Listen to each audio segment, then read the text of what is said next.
अगली एक और बड़ी खबर आपको बताते हैं, रूस ने फेसबुक और ट्विटर बैन किया है। फेसबुक और ट्विटर रूस में ब्लॉक कर दिया गया है। रूस का फेसबुक ट्विटर पर भेदभाव करने का आरोप लगा है। जाहिर सी बात है, जब उनकी खबरों को आप नहीं चलने देंगे, दूसरी जगह पर रोकेंगे, तो रूस अपने ही देश में क्यों उन कंपनीज को या फिर उन सोशल मीडिया को चलने देगा जिनकी खबरों को आप दुनिया के दूसरे देशों में नहीं भेज रहे हैं। जोशना के पास एक और बड़ी खबर। बिल्कुल अमित, इसी बीच यूक्रेन के चेर्नोहिव से यह बड़ी खबर सामने आई है। यूक्रेन के चेर्नोहिव में मरने वालों का आंकड़ा, इसमें इजाफा दर्ज किया गया है। यह आंकड़ा बढ़ चुका है। चेर्नोहिव में मरने वालों की तादाद अब 47 हुई है। चेर्नोहिव में मरने वालों में 9 महिलाएं शामिल हैं। चेर्नोहिव में रिहायशी इलाके पर यह हमला हुआ था जिसमें 47 लोगों ने अपनी जान गंवाई है, जिसमें 9 महिलाएं भी शामिल हैं। चेर्नोहिव में रूस ने मिसाइल से अटैक किया था और उसी मिसाइल अटैक में 47 लोगों ने अपनी जान गंवाई है, जिसमें 9 महिलाएं भी शामिल हैं। तो लगातार ये वो शहर हैं, कीव, खार्किव, चेर्नोहिव, जहां पर बहुत ही एग्रेसिवली मिसाइलों से अटैक किया जा रहा है।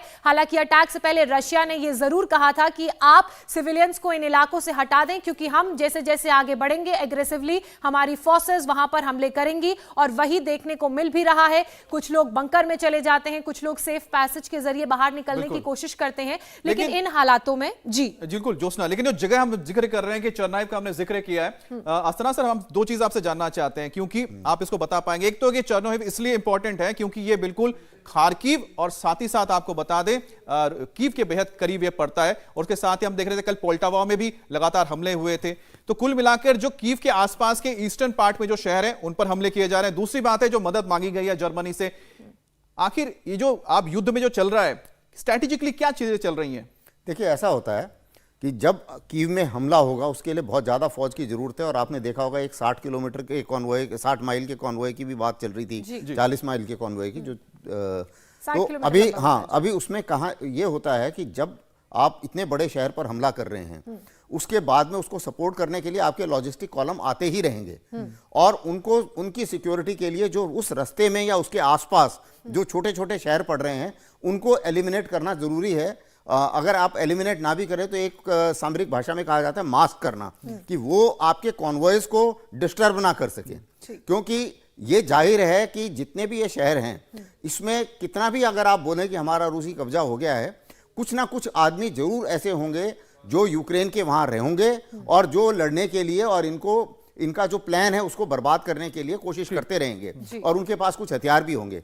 तो इस पूरे पैसेज को सिक्योर करना बहुत जरूरी है, क्योंकि कॉम्बैट लड़ाई जो है, ये टैंक्स वगैरह तो आगे जाके लड़ेंगे कीव में, बाद में, अभी नहीं।